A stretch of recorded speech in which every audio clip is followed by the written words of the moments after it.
നമസ്കാരം. തെരഞ്ഞെടുപ്പിൻ്റെ പര്യടന പ്രവർത്തനങ്ങൾ ഏറ്റവും അവസാന ലാപ്പിലേക്ക് കടന്നിരിക്കുകയാണ്. ഇനി മണിക്കൂറുകൾ മാത്രമാണ് പര്യടനത്തിനായി ബാക്കിയുള്ളത്. പ്രചരണ പ്രവർത്തനത്തിൻ്റെ ഉച്ചസ്ഥായിയിൽ നിൽക്കുന്ന ഘട്ടത്തിൽ ഇപ്പോൾ അമ്പലപ്പുഴ നിയോജക മണ്ഡലത്തിലാണ് നമ്മളുള്ളത്. ഇവിടുത്തെ NDA BJP സ്ഥാനാർത്ഥി അരുൺ അനിരുദ്ധൻ നമുക്കൊപ്പം ചേരുകയാണ്. നമസ്കാരം. ഇവിടെ വളരെ പ്രധാനപ്പെട്ട വികസന വിഷയങ്ങൾ ചർച്ച ചെയ്യപ്പെടുന്ന മണ്ഡലമാണ്. പ്രത്യേകിച്ച് തീരദേശവുമായി ബന്ധപ്പെട്ട പ്രശ്നങ്ങൾ, ടൂറിസവുമായി ബന്ധപ്പെട്ട പ്രശ്നങ്ങൾ, അതുപോലെ നെൽകർഷകരുടെ പ്രശ്നങ്ങൾ, ഒട്ടേറെ വിഷയങ്ങളുണ്ട്. എന്തൊക്കെയാണ് പ്രധാനപ്പെട്ട ഇവിടുത്തെ ഇപ്പോഴത്തെ ചർച്ച? അല്ല, ഇവിടുത്തെ പ്രധാനപ്പെട്ട ചർച്ചകളെന്ന് പറയുമ്പോൾ സമസ്ത മേഖലയിലും ചർച്ച ചെയ്യുന്നുണ്ട്. പ്രത്യേകം ഒരു മേഖലയെന്ന് മാത്രം നമുക്ക് പറയാൻ പറ്റത്തില്ല. ഇപ്പോൾ തീരദേശത്തിൻ്റെ കാര്യം പറഞ്ഞു. തീരദേശവാസികൾ കഴിഞ്ഞ 20 വർഷമായിട്ട് അമ്പലപ്പുഴയിൽ ഇടതുപക്ഷത്തിൻ്റെ MLA മാരാണ്. 5 വർഷം സലാമായിരുന്നു, 15 വർഷം G സുധാകരനായിരുന്നു. ഇവർ രണ്ടുപേരും തന്നെയാണ് വീണ്ടും മത്സരിക്കുന്നത്. ഇവർ വീണ്ടും മത്സരിക്കുമ്പോൾ ഇനിയും വാഗ്ദാനങ്ങൾ കൊടുക്കുകയാണ്, പാഴ്വാഗ്ദാനങ്ങൾ. ഇത്രയും വർഷം കൊടുത്ത പോലെയുള്ള പൊള്ളയായ വാഗ്ദാനങ്ങൾ കൊടുക്കുകയാണ്. തീരദേശവാസികളുടെ പ്രധാനപ്പെട്ട പ്രശ്നങ്ങളായിട്ടുള്ള പുലിമുട്ടോട് കൂടിയ കടൽ ഭിത്തി നിർമ്മാണം, അതുപോലെ തോട്ടപ്പള്ളി ഹാർബറിൻ്റെ 2ാം ഘട്ട നവീകരണം, പുനർഗേഹം പദ്ധതിയിലുള്ള പാളിച്ചകൾ അടക്കമുള്ള പുന്നപ്രയിലെയും പറവൂരിലെയും ഒക്കെ ഫിഷ് ലാൻഡ് സെൻറ്റർ അടക്കമുള്ള ഈ വിഷയങ്ങൾക്കൊന്നും ഒരു ശാശ്വത പരിഹാരം കാണുവാൻ കഴിഞ്ഞ 20 വർഷമായിട്ട് ഇടതുപക്ഷത്തിൻ്റെ MLA മാർക്ക് സാധിച്ചിട്ടില്ല. അതോടൊപ്പം തന്നെ കാർഷിക മേഖലയാണെങ്കിൽ തന്നെ നമുക്ക് പരിശോധിച്ചാൽ തീരദേശ മേഖല നോക്കുന്ന ഘട്ടത്തിൽ സാഗർമാല പോലെയുള്ള കേന്ദ്ര സർക്കാരിൻ്റെ കോടാനുകോടികൾ ഫണ്ടുള്ള പദ്ധതികളുണ്ട്. ആ പദ്ധതിയിലൊന്നും തന്നെ ഇവിടുന്ന് ഒരു പ്രൊജക്റ്റ് പോലും പോയിട്ടില്ല എന്നാണ് മനസ്സിലാക്കാൻ സാധിക്കുന്നത്. ഇത്രയും കേന്ദ്ര പദ്ധതികൾ ഉണ്ടായിട്ടും ഇവിടുത്തെ ആളുകളെ ഇത്തരത്തിൽ നിറയിപ്പിക്കുന്നത് എന്തിനായിരിക്കും? അല്ല, കേന്ദ്ര പദ്ധതികൾ ഇവിടെ പ്രായോഗികമായി ഇവിടുത്തെ ഇടതുപക്ഷ സർക്കാർ നടപ്പിലാക്കില്ല. കാരണം എന്താ?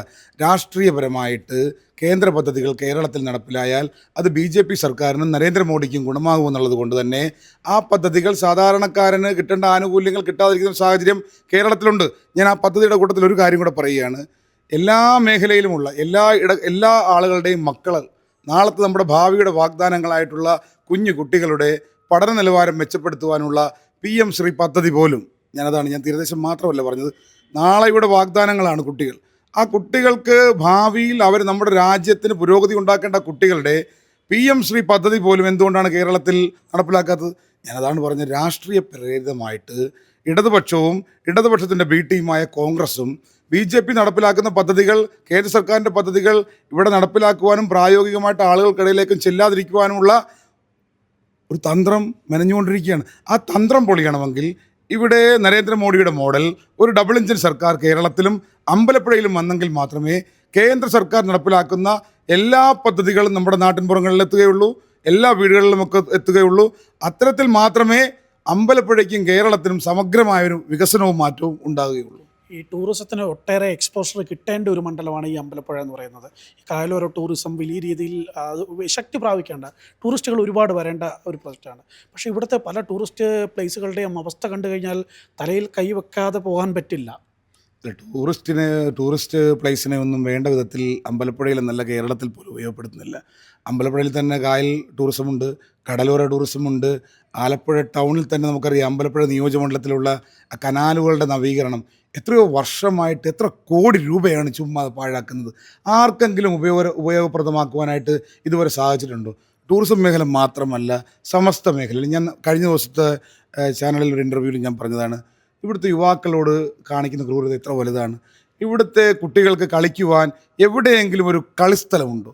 EMS സ്റ്റേഡിയത്തിൻ്റെയൊക്കെ ശോച്യാവസ്ഥ എത്രയോ നാളുകളായി ഞങ്ങൾ പറയുന്നതാണ്. അപ്പോൾ ഇതെല്ലാം അതാണ് ആദ്യമേ പറഞ്ഞത്. സമസ്ത മേഖലയിലും തകർന്നു തരിപ്പണമായി കിടക്കുകയാണ്. ആരോഗ്യ മേഖല, വണ്ടാനം മെഡിക്കൽ കോളേജിൻ്റെ കാര്യം ഞാൻ എടുത്തു പറയേണ്ടതില്ല. എത്രയെത്ര സമരങ്ങൾക്കാണ് വണ്ടാനം മെഡിക്കൽ കോളേജ് വേദിയായിട്ടുള്ളത്. ഇപ്പോഴും ആ തകർന്ന് പൊളിഞ്ഞു കിടക്കുന്ന റോഡിലൂടെ വേണം അത്യാഹിത വിഭാഗത്തിലേക്ക് ആളുകൾക്ക് എത്താൻ. നിറവേറുമായി വരുന്ന ഗർഭിണികളായിട്ടുള്ള സഹോദരിമാർ, അവരുടെ അവസ്ഥയെക്കുറിച്ച് ഇവിടുത്തെ MLA, ഇവിടുത്തെ ഭരണകൂടം ചിന്തിക്കുന്നുണ്ടോ? ഗുരുതരമായിട്ട് പരിക്കുകൾ പറ്റി ആ റോഡ് സൈഡിൽ നിന്നും കോരിയെടുത്തു കൊണ്ടുവരുന്ന പാതി ജീവനുമായി വരുന്ന ആ അപകടത്തിൽപ്പെട്ട ആളുകൾ ആ ആശുപത്രിയിലേക്ക് എത്തുമ്പോഴത്തേക്കും ഉള്ള ജീവൻ പോലും പോകുന്നൊരു സാഹചര്യമുണ്ട്. ഞാൻ അതുകൊണ്ടാണ് പറയുന്നത്, സമസ്ത മേഖലയിലും പരാജയമാണ്. ഇതൊരു രാഷ്ട്രീയപരമായി ഭാരതീയ ജനതാ പാർട്ടി NDA ഉന്നയിക്കുന്ന ഒരു ആരോപണമല്ല. നിങ്ങൾ ഈ അമ്പലപ്പുഴയുടെ എല്ലാ മേഖലയിലും, കാർഷിക മേഖലയിലായിക്കോട്ടെ, തീരദേശ മേഖലയിലായിക്കോട്ടെ, ആരോഗ്യ മേഖലയിലായിക്കോട്ടെ, ടൂറിസം മേഖലയിലായിക്കോട്ടെ, അതല്ലെങ്കിൽ യുവാക്കളുടെ വിഷയങ്ങളായിക്കോട്ടെ, എല്ലാ മേഖലയിലും നിങ്ങളൊന്ന് പരിശോധിച്ച് നോക്കണം. സമസ്ത മേഖലയിലും തരിപ്പണമായി കിടക്കുകയാണ്. 20 വർഷമായി ഒരു കാര്യം പറയാതെ പോകാതെ വയ്യ. അതായത് നെൽകർഷകരുടെ ഒരു ബുദ്ധിമുട്ടെന്ന് പറയുന്നത് പലപ്പോഴും നമ്മൾ കാണുന്നത് യാത്ര ചെയ്യുന്ന സമയങ്ങളിലെല്ലാം ഈ നെല്ലിങ്ങനെ കൂട്ടിയിട്ടാണ്. ഇത് ആരും ഏറ്റെടുക്കുന്ന പോലും ഇല്ല. അവർക്ക് അടിസ്ഥാന വില കിട്ടുന്നില്ല. നെൽകർഷകരുടെ എണ്ണം തന്നെ കുറഞ്ഞു വരുന്നു. ആ സമയത്ത് ഉള്ളവരെ കൂടി ആത്മഹത്യയിലേക്ക് നയിക്കുന്ന തരത്തിലേക്കുള്ള സമീപനം. അല്ല, കർഷകൻ്റെ പാർട്ടി, സാധാരണക്കാരൻ്റെ പാർട്ടി, മത്സ്യത്തൊഴിലാളിയുടെ പാർട്ടി എന്നൊക്കെ പറഞ്ഞ് അധികാരത്തിലെത്തിയ പാർട്ടിയാണല്ലോ ഇത്. ഞാൻ കഴിഞ്ഞ ദിവസവും ഇപ്പോൾ ജി സുധാകരൻ മത്സരിക്കുന്നു UDF പിന്തുണയോടെ. അദ്ദേഹത്തിൻ്റെ വീടിൻ്റെ അടുത്ത് ഞാൻ പോയതാണ്. 20 ദിവസമായി നെല്ല് കൂട്ടിയിട്ടിരിക്കുകയാണ്. 10 കിലോയാണ് നെല്ലിൻ്റെ കിഴിവ് പറയുന്നത്. ഈ പാവപ്പെട്ടവ കർഷക തൊഴിലാളി സ്വന്തം ഭാര്യയുടെ കെട്ടുതാലി പോലും പണയം വെച്ച്, കിടപ്പാടം പോലും പണയം വെച്ച് കൃഷി ഇറക്കിയിട്ട് അവന് മതിയായ വില കൊടുക്കുവാനോ നെല്ല് ഏറ്റെടുക്കുവാനോ പോലും ഇവിടെ ഒരു സംവിധാനമില്ല. ഏറ്റവും പ്രധാനപ്പെട്ട ഒരു വിഷയം, എച്ച് സലാം MLA അദ്ദേഹത്തിൻ്റെ പഞ്ചായത്തിൽ 480 ഹെക്ടർ ഭൂമിയിൽ ഇക്കുറി കൃഷി ഇറക്കിയിട്ടില്ല. ആരാണിതിന് ഉത്തരവാദി? കാലങ്ങളായി ജയിച്ചു പോയിട്ടുള്ളത് ഇവിടെ ഇടതുപക്ഷവും വലതുപക്ഷവുമാണ്, LDFും UDFുമാണ്. ശാശ്വതമായൊരു പരിഹാരം നെൽകർഷകർക്ക് നേടിക്കൊടുക്കുവാൻ ഇവർക്ക് നാളിതുവരെ സാധിച്ചിട്ടുണ്ടോ? ഇതൊന്നുമില്ലാതെ ഇവർ വീണ്ടും പറയുന്നത് എന്താണ്? ഞാൻ ചോദിക്കുന്നത്, ഇത്തരത്തിൽ ഈ ആളുകൾക്ക് പാഴ് വാഗ്ദാനങ്ങൾ കൊടുത്തുകൊണ്ട്, ആളുകളെ വഞ്ചിച്ചുകൊണ്ട് ഇത്രയും നാൾ മുന്നോട്ട് പോയ ഇവർക്കെതിരായിട്ടൊരു ജനവിധി ഇക്കുറി ഉണ്ടാകുമെന്നുള്ളൊരു കാര്യത്തിൽ സംശയം വേണ്ട. കാരണം എന്താ? അമ്പലപ്പുഴയിൽ അവസരവാദ രാഷ്ട്രീയം ചർച്ചയാവുന്നുണ്ട്. അവസരവാദ രാഷ്ട്രീയമാണല്ലോ ഒരാളുടെ സ്ഥാനാർത്ഥിത്വം. അവസരവാദ രാഷ്ട്രീയവും വികസനമില്ലായ്മയും അമ്പലപ്പുഴയിൽ തീർച്ചയായും ഈ തിരഞ്ഞെടുപ്പിൽ ചർച്ചയാവും. നരേന്ദ്രമോദിയുടെ വികസനം ഈ നാട്ടിൽ ചർച്ചയാകും.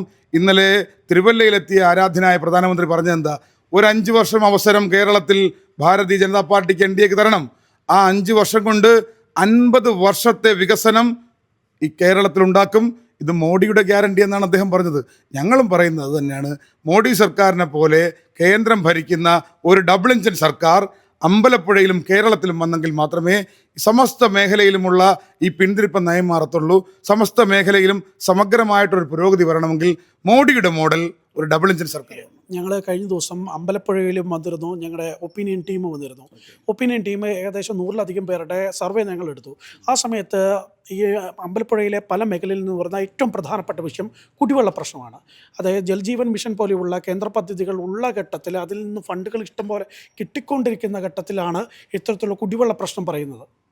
അല്ലതാ, ഞാൻ നേരത്തെ ചോദിച്ചു ഞാൻ പറഞ്ഞു, ഒരുപാട് പദ്ധതികൾ കേന്ദ്ര സർക്കാർ ആവിഷ്കരിക്കുന്നുണ്ട്. താഴെത്തട്ടിലോട്ട് സംസ്ഥാന ഘടകം വഴിയല്ലേ വരത്തുള്ളൂ, തദ്ദേശ ഭരണകൂടങ്ങൾ വഴിയല്ലേ ഇത് താഴേക്ക് വരത്തുള്ളൂ. ഈ തദ്ദേശ ഭരണകൂടങ്ങളിലൊക്കെ ഭരിക്കുന്ന ആരാണ്? ഈ പദ്ധതികളുടെ ആനുകൂല്യം സാധാരണക്കാരന് കിട്ടുന്നുണ്ടോ? ഈ ചോദ്യം അമ്പലപ്പുഴയിലെ പൊതുസമൂഹം ചോദിക്കണം, ചർച്ച ചെയ്യണം. കേന്ദ്ര സർക്കാർ നടപ്പിലാക്കുന്ന ജൽജീവൻ പദ്ധതി പ്രകാരം കോടിക്കണക്കിന് രൂപ മുടക്കി ജൽജീവൻ പദ്ധതി നടപ്പിലാക്കുമ്പോൾ ആ പദ്ധതിയുടെ ആനുകൂല്യം എന്തുകൊണ്ട് കുടിവെള്ളമായി താഴെത്തട്ടിൽ എത്തുന്നില്ല? രാഷ്ട്രീയ പ്രേരിതമായിട്ട് പല പദ്ധതികളും നടപ്പിലാക്കാതിരിക്കുകയാണ്. സ്വന്തം വീടിൻ്റെ വാതിക്കൽ ജലമെത്തുകയാണ്.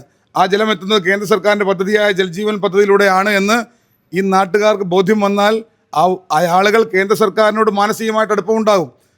60 വർഷം രാജ്യം ഭരിച്ച കോൺഗ്രസ് പാർട്ടിക്ക് ഇതുപോലൊരു പദ്ധതി ആസൂത്രണം ചെയ്യാൻ സാധിച്ചിട്ടുണ്ടോ? ആളുകളുടെ അക്കൗണ്ടിൽ നേരിട്ട് പണം എത്തിക്കുവാൻ സാധിച്ചിട്ടുണ്ടോ? കിസാൻ സമ്മാൻ പദ്ധതി പോലെയുള്ള ആനുകൂല്യങ്ങൾ കൊടുക്കുവാൻ സാധിച്ചിട്ടുണ്ടോ? അപ്പോൾ വികസനം എന്താണെന്ന് ആളുകൾ കണ്ടു തുടങ്ങിയത് 2014 ശേഷമാണ്. അപ്പോൾ എല്ലാ പദ്ധതികളും ഈ കേരളത്തിൽ നടപ്പിലാക്കിയാൽ ഇടതുപക്ഷത്തിനും കോൺഗ്രസിനും പിന്നെ പ്രസക്തി ഇല്ലാണ്ടാകുമെന്ന് മനസ്സിലാക്കുന്നത് കൊണ്ടാണ് രാഷ്ട്രീയ പ്രേരിതമായി സാധാരണക്കാരൻ്റെ കുടിവെള്ളത്തിൽ പോലും ഇവിടുത്തെ ഇടതുപക്ഷവും കോൺഗ്രസും രാഷ്ട്രീയം കലക്കുകയാണ്. എന്തായാലും ഈ അവസാന ലാപ്പിലേക്ക് ഇനിയിപ്പോൾ മണിക്കൂറുകൾ മാത്രമാണ് ഉള്ളത്. ഈ ഘട്ടത്തിലും ഞങ്ങൾ റീൽസിലൂടെയും മറ്റും ഒക്കെ കാണുന്ന ഘട്ടത്തിൽ യുവാക്കളുടെ വലിയൊരു ആവേശകരമായ പിന്തുണയുണ്ട്. കൂടെ എപ്പോഴും യുവാക്കളുടെ സാന്നിധ്യമുണ്ട്. അവർ തീർത്തും മടുത്തിരിക്കുകയാണ് ഇവരെ, അല്ലേ? അല്ല, യുവാക്കൾ മാത്രമല്ല, യുവാക്കളെ സംബന്ധിച്ചിട്ട് പുതിയ കാഴ്ചപ്പാടുള്ള ആൾക്കാരാണ്. യുവാക്കൾ കടന്നു വരണം, അവരാണ് നമ്മുടെ ഭാവിയുടെ വാഗ്ദാനങ്ങൾ എന്ന് വിശ്വസിക്കുന്ന ആളാണ് ഞാൻ. എന്ന് വിശ്വസിക്കുന്ന ഒരു പാർട്ടിയുടെ സംഘടനയുടെ വക്താവാണ് ഞാൻ. പക്ഷേ ഈ യുവാക്കൾ ഇവിടെ എന്താ, +2 കഴിഞ്ഞാൽ എങ്ങോട്ടാണ് പോകുന്നത്? ഇവിടെ അടിസ്ഥാന സൗകര്യമുണ്ടോ? അവർക്ക് പഠിക്കുവാനുള്ള സൗകര്യങ്ങളുണ്ടോ? അവരാവശ്യപ്പെടുന്ന തരത്തിലുള്ള കോഴ്സുകൾ ചെയ്യാനുള്ള അടിസ്ഥാന സൗകര്യങ്ങളുണ്ടോ? കുട്ടികളുടെ ബുദ്ധിയും ശക്തിയും അവരുടെ ഭാവനയും അവരുടെ കാഴ്ചപ്പാടുമൊക്കെ നമ്മുടെ നാടിന് ഉപയോഗപ്പെടുത്താൻ സാധിക്കുന്നില്ല. അതുകൊണ്ട് തന്നെ യുവാക്കളെല്ലാവരും കടുത്ത അതൃപ്തിയിലാണ്, കടുത്ത ആശങ്കയിലാണ്. അതാണ് അവർ ഇടതുപക്ഷത്തെയും കോൺഗ്രസിനെയും തള്ളിപ്പറയുന്നത്. അതുപോലെ തന്നെ ഇക്കാലം അത്രയും ഈ പ്രസ്ഥാനങ്ങൾക്ക് വേണ്ടി വോട്ട് ചെയ്ത ഇവിടുത്തെ ഒരു വലിയ വിഭാഗം ആളുകളുണ്ട്. അവരെല്ലാവരും തികഞ്ഞ ആശങ്കയിലാണ്, വലിയ അതൃപ്തരാണ്, വലിയ അസ്വസ്ഥരാണ്. ഇക്കുറി അവരെല്ലാവരും നരേന്ദ്രമോദിയുടെ വികസന കാഴ്ചപ്പാടിനോടൊപ്പം ചേരുമെന്നുള്ള കാര്യത്തിൽ യാതൊരു സംശയം വേണ്ട. എന്തായാലും വിജയാശംസകൾ നേരുകയാണ്. അമ്പലപ്പുഴയിലെ NDA-BJP സ്ഥാനാർത്ഥിയും വലിയ പ്രചരണ തിരക്കിന് ഇടയിലാണ് നമുക്കൊപ്പം അല്പസമയം ചേർന്നത്. അവരും വലിയ ആത്മവിശ്വാസത്തിൽ തന്നെയാണ് ഇപ്പോൾ ഉള്ളത്. അമ്പലപ്പുഴയിൽ നിന്നും ക്യാമറമാൻ ആദിത്യ ജെ രാജിനോടൊപ്പം അർജുൻ C. വനജ്.